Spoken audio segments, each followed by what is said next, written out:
going on, everybody? We are continuing working on this Jeep. Just a little bit of update. I wanted to let you guys know what's kind of going on. I got the Rubicon Express springs in yesterday, so I'm going to show you guys those real fast. But also going to kind of let you know what's going on with the front end. So that's the truss and everything all welded on. The coil buckets that we got from TNT that are supposedly come with the truss, unfortunately they weren't gonna work. They were a little too big because we got so much stuff going on up front with, you know, the ram and the panhard and the drag link and the, you know, and everything that's going on, and the tie rod. Cut out my own little buckets basically, and I'm gonna have to do a little bit more cutting on those. And then I also cut the upper off the old axle as well. This is the old axle right here, by the way. So I'm just kind of recycling anything that I can use off of it.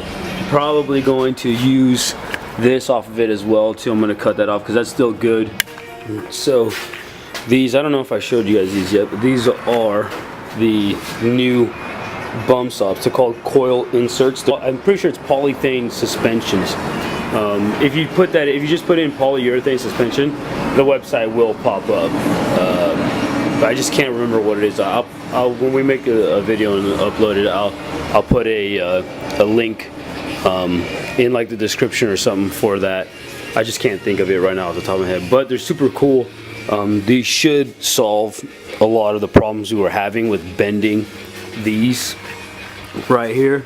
We keep bending those, and it's just not working. So we're gonna cut those off and stick these in. Apparently these just free float inside of the coil.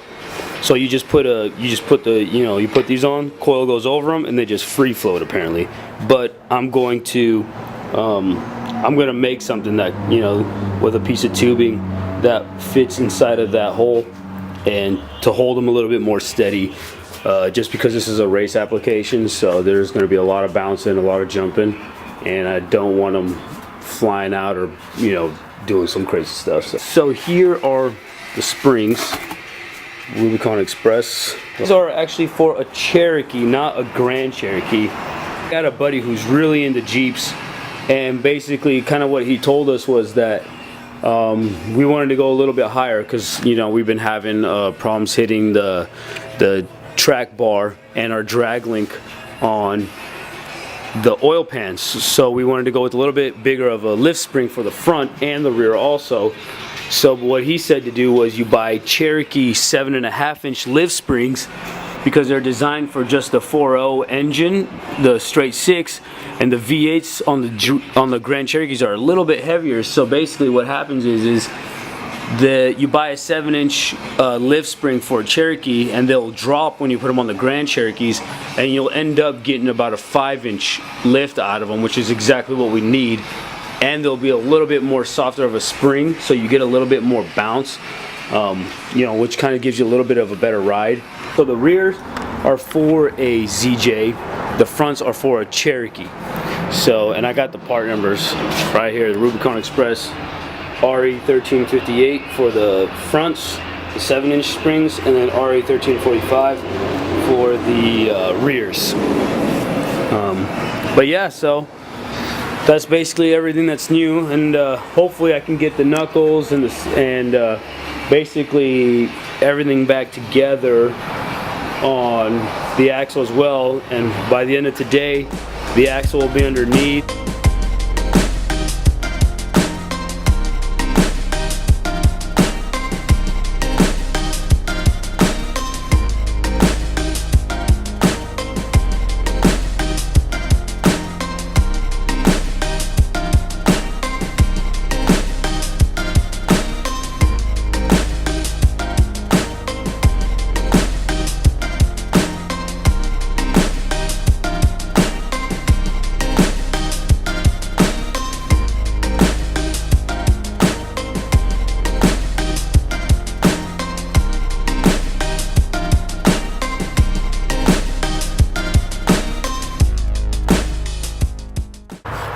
All done. Got those chopped out. So had to do it the old school way. The drill press is broke, so doing it old school with the freaking hand drill. So not the easiest thing in the world, but got it done, and I mean that's about as, I don't know, it's about as freaking perfect as you can get by doing it by hand. So anyways, all right, time to put these babies on. All right, so what are we making here? I'm gonna brackets that the coil inserts sit on.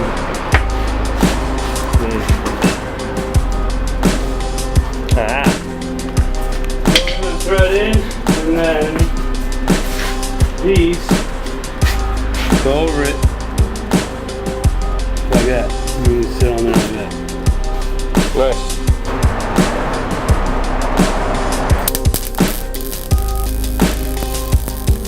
I got everything basically welded on. The axle that we're going to need to weld on. I'm about to put it underneath the car. I'm about to put the coil springs on and kind of see where it sits.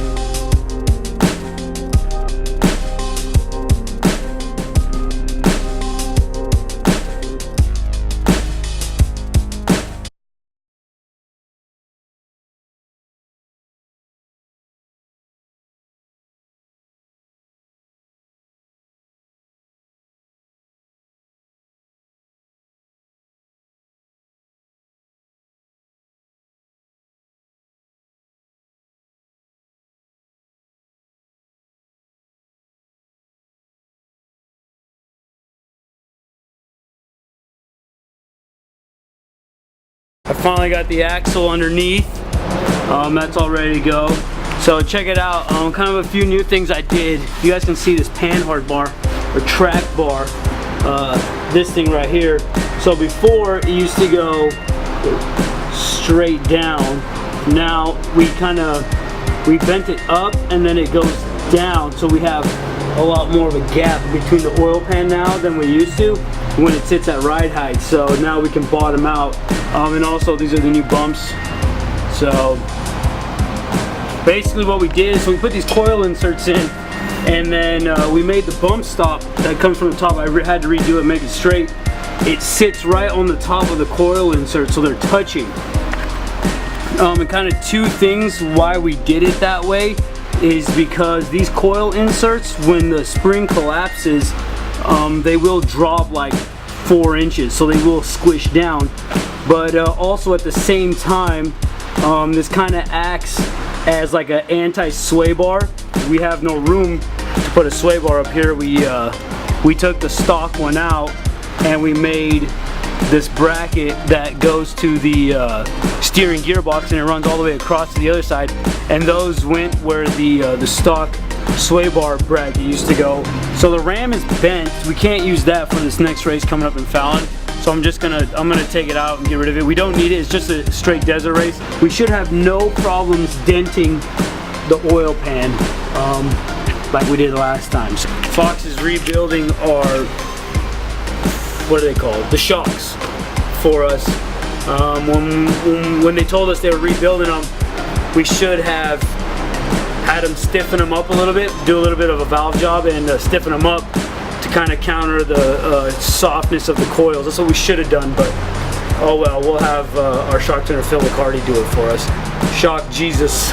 So a little shout out to Shock Jesus right there. He's legit. If you guys ever need shock tuning done, Phil Licardi out of Gardnerville, look him up on Facebook. So cool dude. But yeah, that's basically it. That's what's going on right now. So I'm gonna get back to work. I gotta get this ring gear in. We still don't have a passenger side axle shaft, the long side. I bent the crap out of that when we broke the Dana 60, the first one. I don't have that one right now, so I'm gonna hold off and putting the axle shafts in, but I'll at least get the ring gear and everything put in the carrier, so once we do get a shaft, it'll go straight in.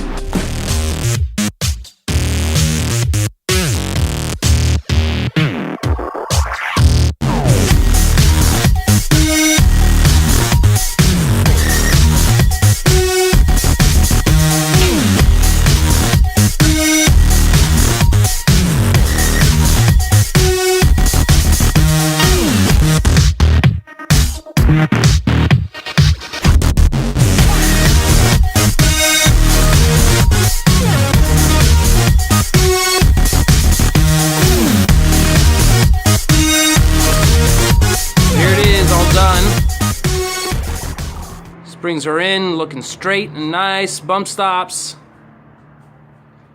Steering's all done. As Josh said, we don't have the hydro assist for this race, but it's just a straight desert race, so we'll be alright. But yeah, there it is, all done. All its glory. Ready for tires. Actually, we are still waiting on the shocks. There was a little bit of a mix-up. Fox sent them to the wrong people. Had to give them a call this morning and whip them into shape. But, yeah. So we're just waiting on those. As soon as those get here, put them on, and this thing will be done. Get this thing painted, looking nice for the race. And the war machine is slowly coming back to life.